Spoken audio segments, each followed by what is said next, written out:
নমস্কার বন্ধুরা, কেমন আছো সকলে? আশা করি আমরা যে যেখানেই আছি আপন আপন কর্তব্যগুলোকে ভালোবাসা আর সততার সাথে সম্পূর্ণ করার আপ্রাণ চেষ্টা চালিয়ে যাচ্ছি। আর আমরা আমাদের এই যে সাধনা, এই সাধনায় মা বাবার আশীর্বাদে, গুরুর কৃপায় আর পরমেশ্বরের ইচ্ছা অনুযায়ী সফল হব। তো এসো, মন্মথ রায় প্রণীত রূপকথা, এই রূপকথার যে গল্প, যেটা আসলে একটা নাটক হিসেবে লেখা, যেটা আমি গল্প হিসেবে পড়ার চেষ্টা করছি, যদিও গোটাটা হচ্ছে না। তো সেই তার দ্বিতীয় দৃশ্য আমরা শুরু করি। তো প্রথম দৃশ্যে আমরা দেখেছি যে রাজকন্যাকে ধরে আনা হয়েছে। কেমন? রাজকন্যাকে ধরে আনা হয়েছে এবং তাকে রূপার কাঠি ছুঁয়ে ঘুম পাড়িয়ে রাখা হয়েছে। এইটা আমাদের মনে রাখতে হবে। তো ঘুম পাড়িয়ে রেখেছে। তো যক্ষ, যে আসল রাজা, সে অভিশাপে স্বর্গ থেকে বিচ্যুত হয়েছে এবং সে তার কাহিনী, সে একজন কৃষক কন্যাকে এরমভাবে নিজের কাছে আনতে চেয়েছিল, কিন্তু তার ধন সম্পদ, মানে যক্ষে যে ধন সম্পদ যাই বলো, সেগুলোকে সে খুব একটা পাত্তা দেয়নি। তো তার ঘটনা পরম্পরা যাই হোক, আজ সে রাজকন্যাকেও ধরে এনেছে এবং সেই রাজকন্যা যেহেতু যক্ষপুরীতে রয়েছে, সে একজন রাক্ষসের মতো বলা যায় যে দিন যাপন করছে। তার ক্যারেক্টারিস্টিক্স মানে চারিত্রিক বৈশিষ্ট্যগুলো ওরকমই হয়েছে, যার ফলে তার আশপাশে যারা রয়েছে, আমরা কিছু চরিত্র দেখেছি, হন্ত, দন্ত, হসন্ত, তারপরে সোনা, রূপা, এরা কিন্তু সকলেই রাক্ষসী। এবং স্কন্দকাটাকেও দেখেছি, তাই তো? শুনেছি। তো তাহলে আর শেষ পর্যন্ত জানা গেছে যে যক্ষপুরীতে পৌঁছতে গেলে কিন্তু এটা খুব বড় মরুভূমিকে পেরিয়ে আসতে হয়। তো সেই যে মরুভূমি পেরিয়ে আসতে হয়, যাতে রাজকন্যা নাচে যক্ষের সামনে, তাই জন্য যক্ষ মিথ্যা কথা বলে প্রথমে, যে একজন কেউ আসছে, রাজপুত্র বলা যায় যে কেউ আসছে, মরুভূমি পার করে আসছে। তো রাজকন্যা তখন খুব আনন্দিত হয়ে পড়ে এবং নাচতে থাকে। তো তখন যক্ষের সামনে, যক্ষর হলো কথা যে সে নাচ দেখবে। সে যাই হোক, যখন শেষ পর্যন্ত বলে, তখন রাজকন্যা বলে যে না, তুমি দেখো, নিশ্চয়ই কেউ আসছে। তো শেষ পর্যন্ত বোঝা যায় যে হ্যাঁ, সত্যিই কেউ একজন মরুভূমি পার করে আসছে, যেই মরুভূমি পার করে আসাটা স্বাভাবিক নয়, অ্যাজ সাচ স্বাভাবিক নয়। তো এই অবধি আমরা জানি। এরপরে কি, এবং এই সময় শেষ অবধি আমরা জানি যে রাজকন্যাকে আবার রূপার কাঠি ছুঁয়ে দিয়ে কিন্তু ঘুম পাড়িয়ে রাখা হয়েছে। এবং যক্ষ তাকে ঘুম পাড়ানোর আগে বলেছিল যে তোমার রাজপুত্র যদি আসেই, তা কোনো অসুবিধে নেই, সে কিন্তু এসে দেখবে তুমি মৃত, কারণ তাকে তো রূপার কাঠি ছুঁয়ে রাখা হচ্ছে। হ্যাঁ, তাহলে এবার আমরা চলে যাই দ্বিতীয় দৃশ্যে। সন্ধ্যা। পালঙ্কে নিদ্রাচ্ছন্ন রাজকন্যা, যক্ষ যথাস্থানে সোনা ও রূপা এবং অন্যান্য যক্ষানুচর রক্ষগণ। যক্ষ: পেলে না? রক্ষগণ: না। যক্ষ: যাও, আবার যাও, আবার দেখো। হন্ত: আর কত দেখব? দন্ত: আমরা রাজকন্যাকে দেখব। হসন্ত: শুধু চোখ দুটো দেখব। ঘ্রাণ দিতে লাগলো। যক্ষ: বটে, এত দূর অবাধ্যতা, এত দূর উচ্ছৃঙ্খলতা দেখছিস? স্ফটিকের কৌটোয় আবদ্ধ একটি ভ্রমর তার হাতের মুঠো থেকে বের করে অনুচরদের সামনে ধরল। রক্ষগণ সভয়ে: দেখছি। যক্ষ: কি? হন্ত বলে: আমাদের ভোমরা, আমাদের প্রাণ, আমাদের প্রাণ ভ্রমরা। মাঝে মাঝে লক্ষ্য করি তোমরা এটা ভুলে যাও যে তোমাদের প্রাণ আমার হাতে। এই ভোমরার মাঝে দু আঙুলে ভোমরাটাকে কিঞ্চিত পেষণ করে, মানে একটু চাপ চাপ দেয়। একটু মনে করিয়ে দিই। গেলাম মোলাম। অসহ্য যন্ত্রণায়, যাতনায় চিৎকার। যক্ষ তখন বলে: মাঝে মাঝে মনে করিয়ে দিতে হয়, আজ সূর্যান্তের পূর্বে রাজপুত্রকে যদি না পাই, তোমাদের কারো রক্ষা নাই। সোনারূপা, তোমরা এখানে পাহারা থাকলে, যাও, আমি স্বয়ং দেখছি কোথায় সেই দুঃসাহসী দুর্বৃত্ত। রক্ষগণের সঙ্গে যক্ষের প্রস্থান। রূপা রাজকন্যাকে সতৃষ্ণ নয়নে দেখে। হায় রাজকন্যা! সোনা খিলখিল করে হেসে উঠল। হাসছো যে? আমার খুশি। আবার রাজকন্যাকে সতৃষ্ণ নয়নে দেখে। রাজকন্যা তো নয়, ডানাকাটা পড়ি। সোনা পুনরায় খিলখিল করে হেসে উঠল। হাসছো কেন? সোনা বলে, গানে উত্তর দেয়, এর আগে দেখলে যখন আর এক রাজার মেয়ে, তারেও তুমি চাঁদ বলেছ বোকার মতো চেয়ে। হাতের মুঠোয় পেলাম না যে চাঁদ বলেছি তাই, এরে আমি পাবই জানি, এর তো ডানা নাই, এ যে টানা কাটা ভাই। ধীরে ধীরে রাজকন্যার পালঙ্কের দিকে এগোচ্ছিল রূপা। সোনা বলে, এই তুমি ধীরে ধীরে এগিয়ে যাচ্ছ কেন? এগিয়ে যাচ্ছ যে? না না, থামলো বটে, কিন্তু আবার নাচছিল, মনে হচ্ছিল পৃথিবীটাই যেন নাচছে। হ্যাঁ নাচছিল, এখন ঘুমোচ্ছে, কিন্তু তুমি দেখছি এখনো নাচছো। রাজকন্যার চোখ দুটো আকাশের তারা দিয়ে তৈরি, দেখেছ? যত রাজকন্যা আসে সবাইকেই তুমি ও কথা বলেছ। ভাষাটা বদলাও রূপকুমার। রূপা বলে, রাজকন্যা ঘুমিয়ে রয়েছে, মনে হচ্ছে পৃথিবী আমার অন্ধকার। দৈত্যরাজ আমায় যেদিন এখানে ধরে আনে, সেই রাত্রে সোনার কাঠি দিয়ে আমায় জাগিয়ে আমায় ও কথা সারা রাত তো বললেই, ভোর হলেও না পালিয়ে বলেই যাচ্ছিল। দৈত্যরাজ এসে ধরে ফেললে তুমি হলে ক্রীতদাস। আমাকেও হতে হলো ক্রীতদাসী। ও কথাগুলো এখন ছেড়ে দাও। সোনা স্বর্ণকুমারী, পুরনো কথাগুলো ভুলে যাও। কেন আমায় লজ্জা দাও? আমি তো ভুলেই গেছি, তুমি তো আমায় মনে করিয়ে দিচ্ছ রূপকুমার। আমার হয়েছে কি জানো, যাকে দেখি তাকেই মনে হয় এমনটি আর দেখিনি। হাঁপাইতে হাঁপাইতে মুক্তার প্রবেশ। মুক্তা বললে গানে গানে, দেখতে যদি চাও বাইরে সবাই যাও, ফুরিয়ে গেলে আর পাবে না, বলে রাখছি তাও। সে কোন বস্তু ভাই? তাই তাই তাই, এই আছে এই নাই, এই আছে এই নাই, কেমন জাদু ভাই? চোখ তার দুইটি যেন দুটি তারা, যে দেখেছে সেই যে পাগল পারা। তাই তাই তাই, এই আছে এই নাই। চোখ তার দুইটি যেন দুটি তারা, না দেখেই যে আমি কেঁদে সারা। কান আছে দুটি, একটি আছে নাক, পা আছে চারটি, মস্ত নাম ডাক। পা আছে চারটি, গল্প তোর রাখ। ল্যাজ আছে একটি, আজগুবি চুটকি। তোর কিন্তু চোখ কিন্তু দুটি, যেন দুটি তারা। ডাক ছাড়ে পক্ষীরাজ ঘোড়া, দেখবে তো এসো ভাই, এই আছে এই নাই, পাখা আছে উড়ে যায় সাঁই সাঁই সাঁই। চোখ কিন্তু দুইটি, যেন দুটি তারা, সেই চোখ দেখব হোক না সে ঘোড়া।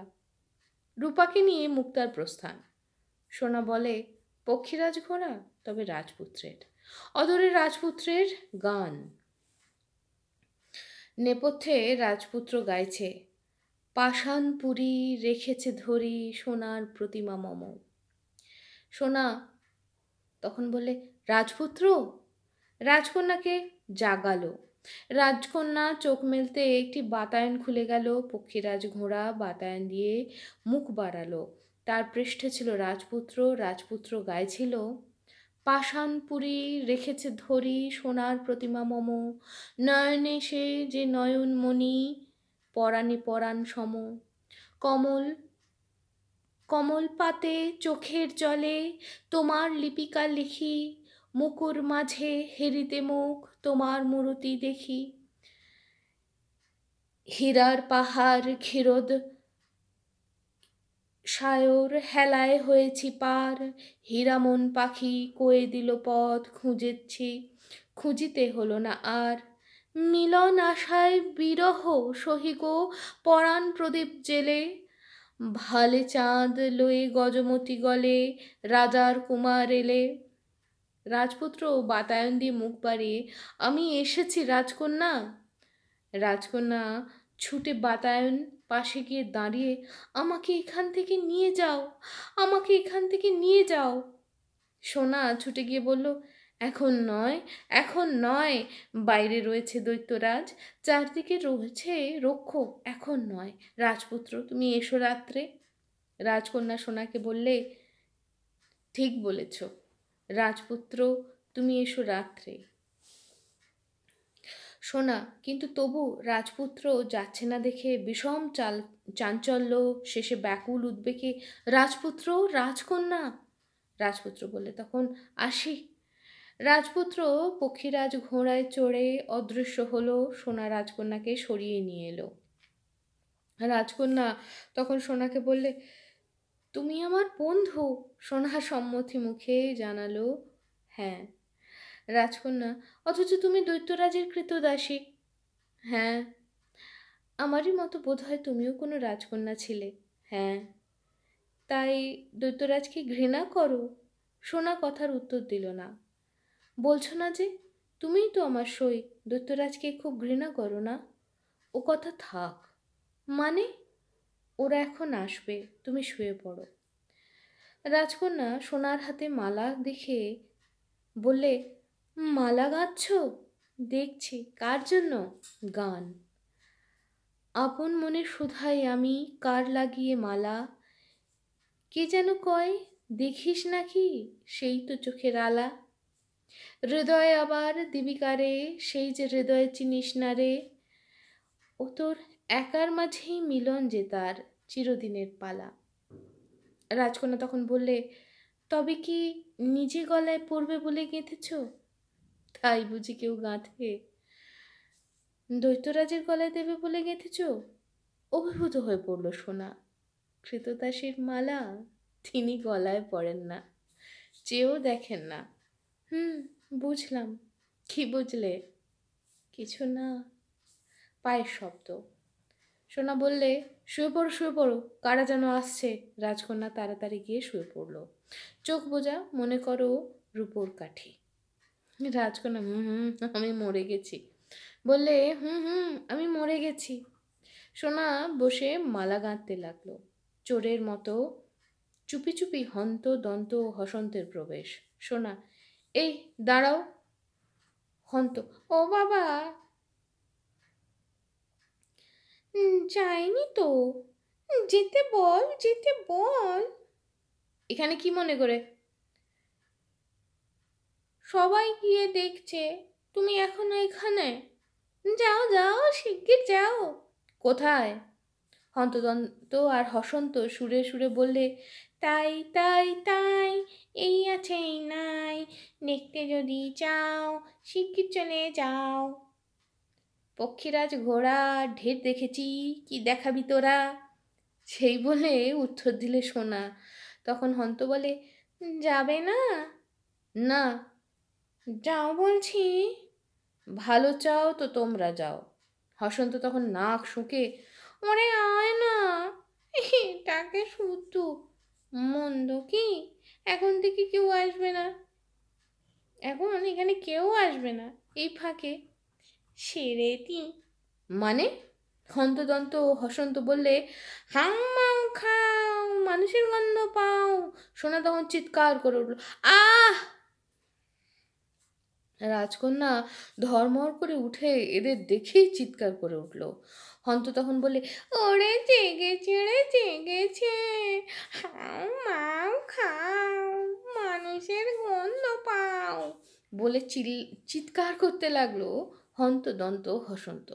তখন হন্ত রাজকন্যাকে দেখে, ওর চোখ দুটো আমার, সোনাকে দেখিয়ে দন্ত বললে, ওর চোখ দুটো আমার।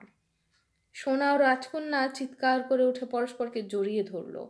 হসন্ত অগ্রসর পরায়ণ হন্ত দন্তকে আটকে, আর আমার। হতাশ হয়ে হন্ত তখন বললে, ভাগ নিয়ে আবার সেই গোল।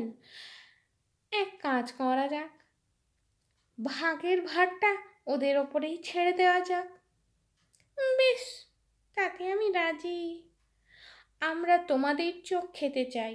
রাজকন্যা ও সোনা ভয়ে চিৎকার করে উঠল। দন্ত তখন বলল, তোমরা হচ্ছে দুজন, আমরা হচ্ছে তিনজন, ভাগে মিলছে না, ভাগ করে দাও। সমান ভাগ, কেউ বেশি কেউ কম না, আস্ত আস্ত চোখ। এই বললে হসন্ত। তখন তাতে সম্মতি জানালো হন্ত। তো রাজকন্যা তখন বললে, এই কথা তা এতক্ষণ বলনি কেন? আমরা মিছিমিছি ভয় পাচ্ছিলাম, এ তো সোজা কথা। এই সোজা কথাটা তোমাদের মাথায় আসে না? হন্তদন্ত হসন্ত অবাক হয়ে পরস্পরের দিকে তাকালো। রাজকন্যা তখন বললে, সমান ভাগ, আস্ত চোখ, আমরা দুজন তোমরা তিনজন। হুম হুম হুম। তখন এরা তিনজন তখন সায় দিল। তখন রাজকন্যা বললে, হন্তকে বলে, শুনে যাও। হন্ত এগিয়ে এলো। রাজকন্যা ভয়ে ভয়ে ভয়ে পিছিয়ে গেল। এরা দুজন আর সবার কাছ থেকে একটু সরে এলো। তখন রাজকন্যা হন্তকে কি বলল শোনা গেল না, হন্ত কিন্তু তাতেই খুশি হলো। ঠিক। রাজকন্যা তখন বললে, যাও দন্তকে এইবার। তখন দন্তকে সে বললে, এবার তুমি এসো। অমনি ভাবে দন্তকে বলল। দন্ত খুব উৎসাহে, ঠিক ঠিক। রাজকন্যা তখন বললে, যাও এইবার তুমি এসো বলে হসন্তকে ডাকলে। পূর্ববৎ বললে, এবং হসন্ত মহা উৎসাহে ঠিক ঠিক ঠিক করতে লাগলো। রাজকন্যা তখন বললে, কেমন, সমান সমান ভাগ হয়েছে তো? এই বলে সে জিজ্ঞেস করলো। তো তিনজন নেই। তখন বললে, চুল চেরা ভাগ, অথচ আস্ত আস্ত চোখ। তখন হন্ত বললে, তখন এদের এই তিনজনের এবার মধ্যে কথা হলো। তখন তারা বলছে, দন্ত শুনে যা ভাই, হসন্ত শোন না। না না হন্ত, একটা কথা আছে, শুনে যা। এই তিনজনই বাইরে চলে গেল। সোনা তখন জিজ্ঞেস করলে, কি ভাগ করে দিলে? কি ভাগ করে দিলে? সোজা ভাগ। বললাম, আমরা দুজন তোমরা তিনজন, তোমরা দুজনে জোট করে একজনকে সাবার করো। আমরা দুজন, তোমরাও তো হবে হবে দুজন, সমান ভাগ, আস্ত আস্ত চোখ। সোনা বলে, ও এখন বুঝি তাই ঠিক হচ্ছে কোন দুজন কাকে সাবার করবে। তো এবার রূপার প্রবেশ। এ কি রাজকন্যা, তুমি জেগেছ? তোমার চোখ দুটি, ও বাবা, এও যে। ভয় পিছিয়ে গেল।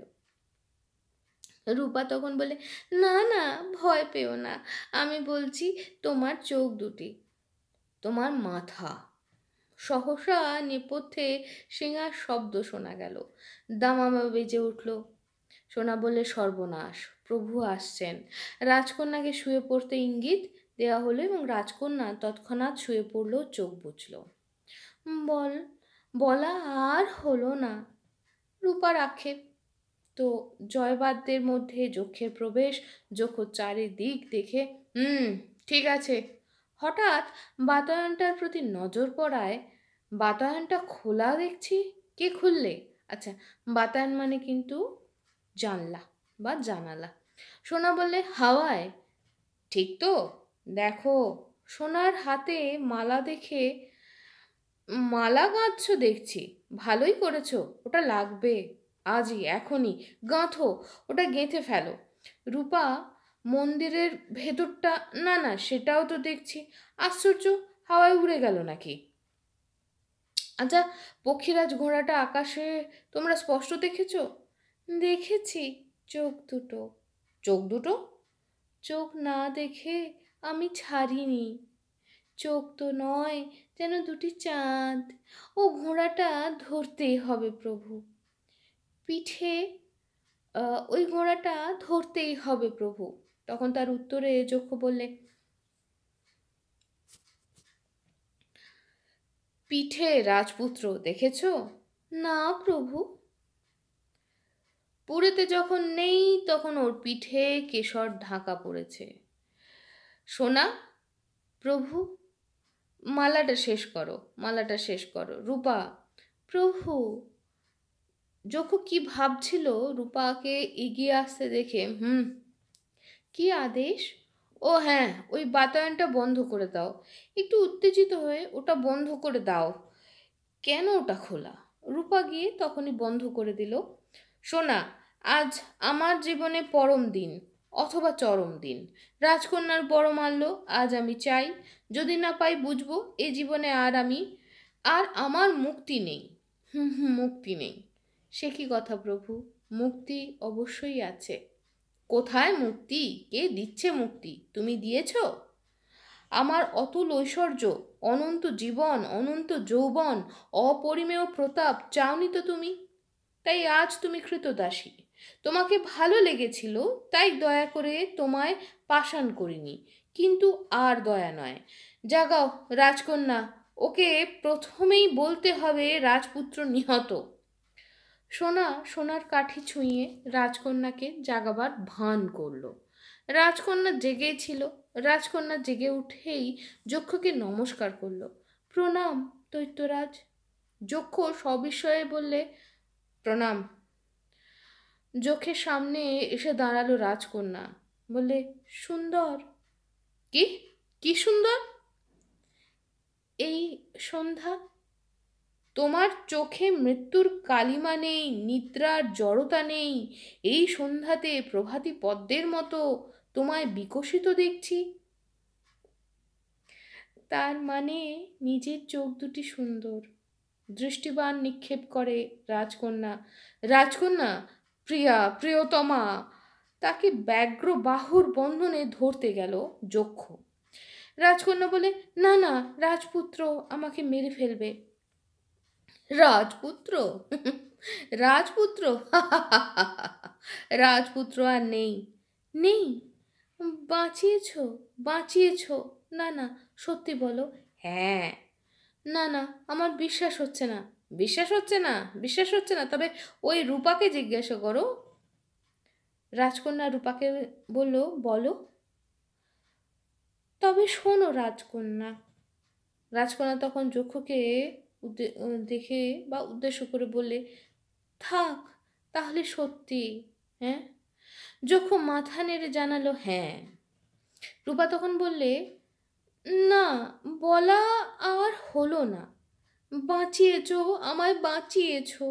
আগে তো জানতাম না, তাই রাজপুত্র রাজপুত্র বলে লাফিয়েছিলাম। কিন্তু এখানে এসে যা দেখলাম মনে হচ্ছে এজন্যই জন্ম জন্ম তপস্যা করেছি। না না প্রিয়া, বরং তোমারই জন্য আমি যুগ যুগান্ত প্রতীক্ষা করেছি প্রিয়া। তাকে ব্যগ্র বাহুর বন্ধনে ধরতে গেল যক্ষ। রাজকন্যা সরে গিয়ে বললে, ওগো শোনো, প্রতীক্ষা নয়, অপেক্ষা, শুধু আজকের রাত্রি। কেন? কেন প্রিয়া? ব্রত। মাল্যদানের আগে যে শিব পূজা করতে হয়, কিছু জানো না? শিখিয়ে দাও, শিখিয়ে নাও রূপা। মহা সমারোহে শিব পূজার আয়োজন করে দাও। না, তোমাকে নিয়ে আমার চলবে না। কি হলো? কুমারীদের শিব পূজা বুঝি সমারোহ হয়? এ পূজায় কুমারী ছাড়া আর কেউ থাকতে পারে না। পূজা করতে হয় বিনা উপাচারে, গোপনে, মনে মনে। বাতায়ন টাতায়ন খোলা নেই তো? রূপা, রূপা। প্রভু। বাইরের দোরগুলো সব বন্ধ করে দে। রূপার প্রস্থান। তাহলে আজ রাত্রে পুজো আর আগামীকাল? সোনার মালার দিকে চেয়ে রাজকন্যা বললে, সে মালা আজ রাত্রেই গাঁথা হচ্ছে দৈত্যরাজ। দৃষ্টি বাণ নিক্ষেপ করলে। আর যক্ষ তার প্রেরণায় বলে উঠল, উৎসব উৎসব, ওরে কে কোথায় আছিস? আজ আয়, আজ তোদের পরম উৎসব। রাজকন্যা যেন ভয়ানক ভয় পেয়ে, কারা আসবে? কেন? আমার রাক্ষসের দল। তুমি তো তাদের দেখেছ। না না, ওদের দেখে আমি ভয়ে মরি, ওরা আমাকে খেয়ে ফেলবে। মহা উদ্বিগ্ন হয়ে যক্ষ বললে, ওরে তোরা দাঁড়া, রাজকন্যাকে খাবে কে? কি বলছো তুমি? তুমি যে ওদের রানী হচ্ছ। না না, ওরা আমাকে খেয়ে ফেলবে বলেই কাঁদতে লাগলো রাজকন্যা। কাঁদে যে, নাও নাও, ওদের প্রাণভোমরাই তোমায় দিচ্ছি। প্রাণভোমরা সেই স্ফটিক পাত্র রাজকন্যাকে দিল। রাজকন্যা মহা আগ্রহে ভোমরাটা দেখে, দেখে বলে, এই সেই ভোমরা? আহা, চোখ দুটি উজ্জ্বল হয়ে উঠল। রূপকথাতেই কেবল শুনতাম, দেখে চোখ জুড়োলো, প্রাণ জুড়োলো। টিপলেই না উপভোগ করছিল। ভারী খুশি হয়ে যক্ষ বললে, সত্যি? মৃদুস্বরে যক্ষ বললে, পরখ করে একবার দেখো, কিন্তু আস্তে। রাজকন্যা তখন বললে, তার মনের আনন্দ চোখ মুখে ফুটে উঠল। জানি। তো রাজকন্যা তখন গান ধরলে। তো গান এরকম, ওরে ভ্রমর তুই কি দোসর, ওরে ভ্রমর তুই কি দোসর, তুই কি আমার সাথী, বল রে মোরে জলে কেন নিভানো মোর বাতি। শুক্লা শশী মেঘের ফাঁকে সাতাশ তারায় ওই যে ডাকে, ফুলের বুকে গন্ধ কেন উঠল এমন মাতি। তো যক্ষ তখন বলে, তাহলে এইবার ওদের ডাকি, সোনা রূপা। রূপার নাম উচ্চারিত হওয়া মাত্র রাজকন্যা ভয়ে চিৎকার করে উঠল, আহা আহা, কি হলো কি হলো? সোনা ও রূপার প্রবেশ। রাজকন্যা বলে, আর ওই রূপা, ওর হাতের ওই রূপার কাঠি, আহ! চিৎকার রাজকন্যার। তো রূপা তখন, রাজকন্যা রাজকন্যা। রাজকন্যা তখন, ওই আবার কি বলে? কি আবার বলবে? আছে, আমার অনেক কিছু বলবার আছে, এত আছে যে ওই চোখ দুটো। রাজকন্যা চট করে কানে হাত দিয়ে মুখ হাঁ করে ভয়ের চিৎকার, আহ আহ বল। রূপা তখনও বলে চলেছে, বলা আর আমার হলো না। যক্ষ তখন বলছে, রূপার কাঠি দাও, আমার হাতে দাও। রূপার কাঠি নিল। এইবার রাজকন্যা সোনার হাতের দিকে চেয়ে ভাবলো, যাক, সোনার হাতে তো সোনার কাঠি রয়েছে। তা আচ্ছা। যক্ষ তখন বলে, উৎসব উৎসব। হ্যাঁ, উৎসবের বাদ্য বেজে উঠল। হন্ত দন্ত হসন্ত প্রভৃতি রক্ষরা ছুটে এলো। রক্ষগণ সুরে আবৃত্তি করল, ওই ওই ওই ওই। রাজকন্যা তখন, আয় আয় আয়।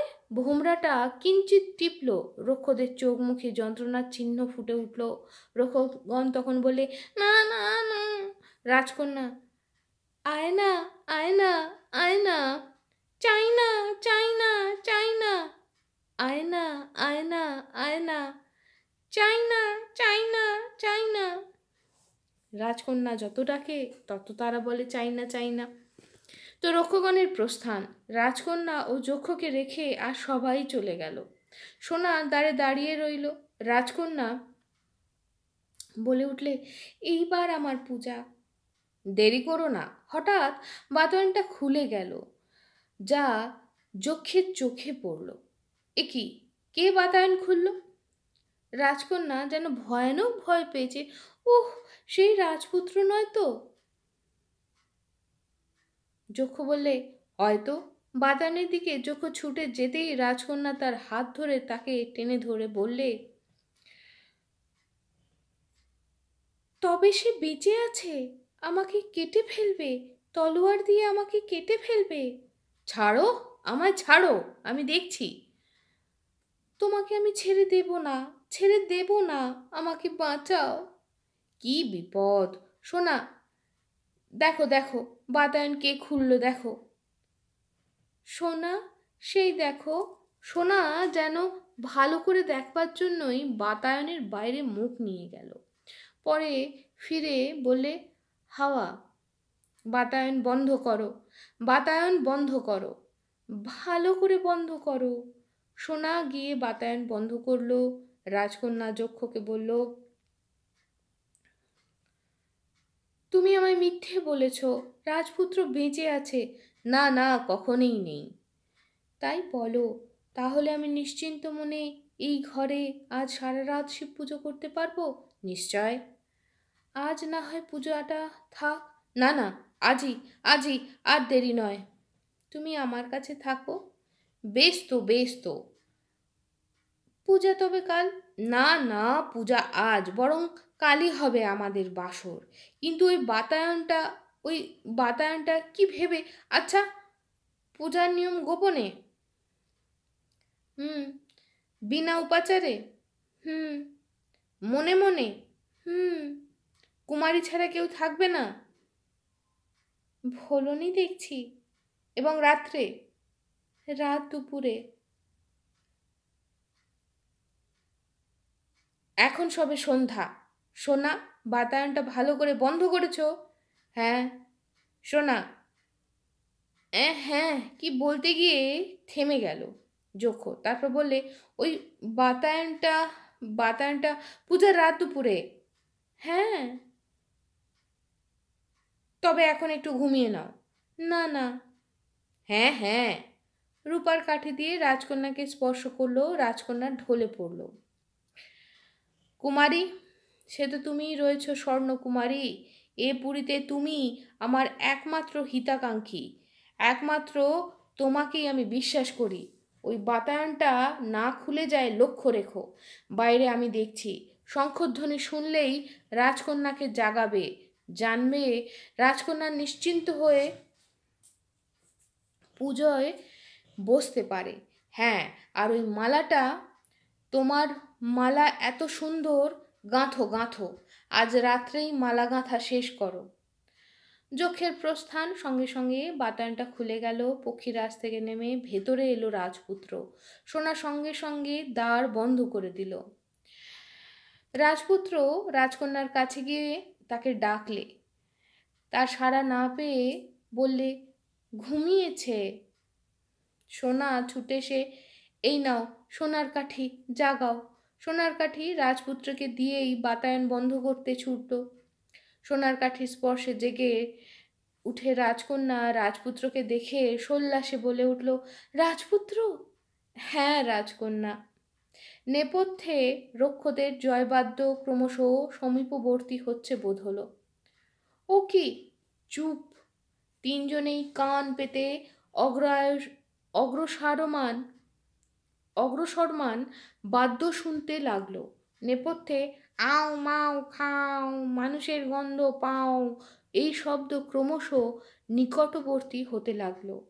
তো বন্ধুরা, আজকের মতো আমরা প্রথম অঙ্কের দ্বিতীয় দৃশ্য শেষ করছি। পরবর্তীতে আমরা শুনে নেব, জেনে নেব তারপর কি হলো। রাজকন্যার ঘরে তো রাজপুত্র ঢুকে গেছে, আর যক্ষ জেনে গেছে যে সে পুজো করবে বলে, সেই অবস্থায় সে রেখে বেরিয়ে গেছে। সে তো রাজকন্যাকে মিথ্যা বলেছে, যদিও রাজকন্যা জানে, সে ঘুমোয়নি তখন। তো যার ফলে সে সব কিছুই জেনেছিল রাজকন্যা। তো যাই হোক, তারপরে কি হলো সেই সব আমরা জেনে নেব পরের পর্বে। ততক্ষণ পর্যন্ত সকলে ভালো থেকো, আনন্দে থেকো। টাটা।